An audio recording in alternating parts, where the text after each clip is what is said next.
Today we're going to get into some of the wild comments and opinions that you guys left on my viral quiet quitting video. This is the video that blew up my channel and really took it to the next level. And let me just say, if you're one of the people that opposes quiet quitting, maybe this video will change your mind. Now, for those of you that haven't seen the original video, quiet quitting is a term that describes somebody who goes to work, they do what they're supposed to, they do what's in their job description, but nothing above that. And this comment actually sums it up really well. This guy says, let me rephrase this. Companies give minimum wages with minimum job security while giving small to no career growth. And in response, workers now work with minimum effort as of contract and do not aim to gain a promotion they know that they won't get. That's exactly what it is, man. Workers are just responding to the job environment. Wow, we are doomed. If this baloney is how Gen Z thinks, we may as well open our border even more and stop pretending. The US is done. The new generation is losers like we've never seen before. Yo, this guy's funny. Presumably, by the way that this is written, you are part of the older generation.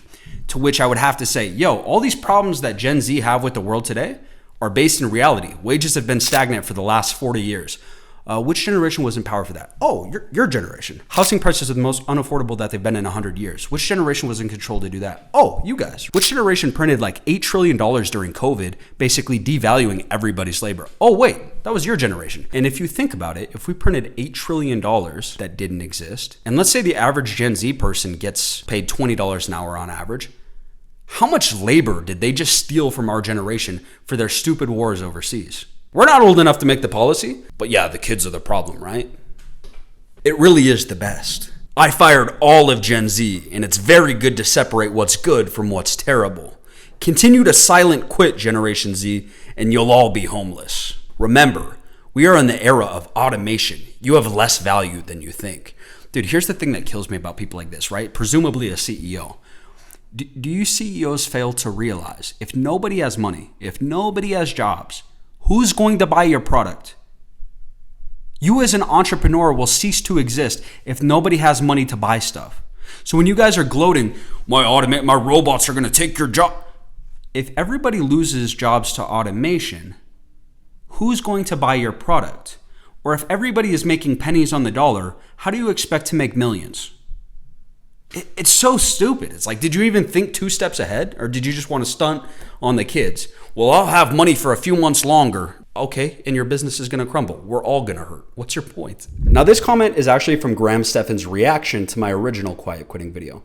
But this guy says, there are some jobs where you just don't move up. There's no point of going above and beyond. And if an employee doing the bare minimum gets kept by their employer and somebody going above and beyond doesn't get appreciated, then it's better to do the bare minimum.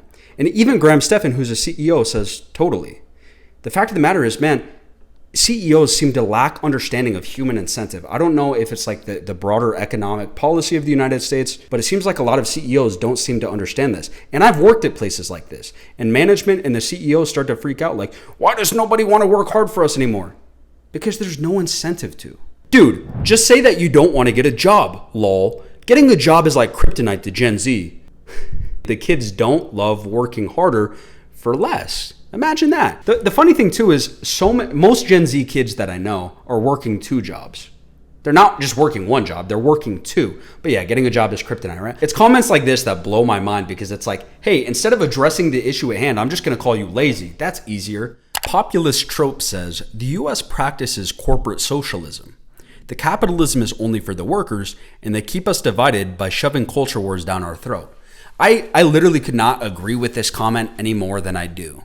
This comment is spot on. When the economy starts to get scary in the United States and you have airlines, banks, a number of businesses under COVID that are about to go out of business, the US goes, oh, we need taxpayer money to bail out these companies. It's for the public good. But when the public struggles, it's like, we don't really have the means for that. Just trust the companies, trust the government. We'll just print some more money. Yeah, that'll set you back with inflation. But it's so true, dude. Hardcore capitalism only applies to the struggling family with 2 kids. It's like these corporations, man, they get bailout after bailout after bailout. 2008, what happened? The banks made a bunch of crappy bets, and instead of letting them go out of business, the US government had to go, well, actually, 97% of our money doesn't really exist. So if there's a bank run and people try to pull out 4% of all of our money, that won't be possible. So we need to bail out the banks so that the public doesn't panic and our entire house of cards, the banking system, doesn't come apart.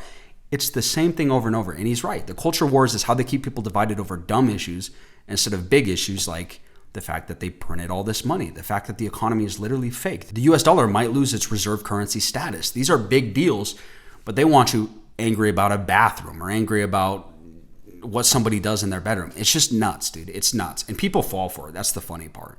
Now, just know, guys, if you are in the boat where everything feels a little bit out of hand and you're kind of like, man, owning a house seems so unattainable, things feel kind of broken right now, you're not alone. There's a lot of us that feel that way. And we're going to get through it together, man. Just trust God, pray about it. We're going to keep doing what we do, keep trying to find solutions. But thank you guys for watching. God bless you guys and have a good one.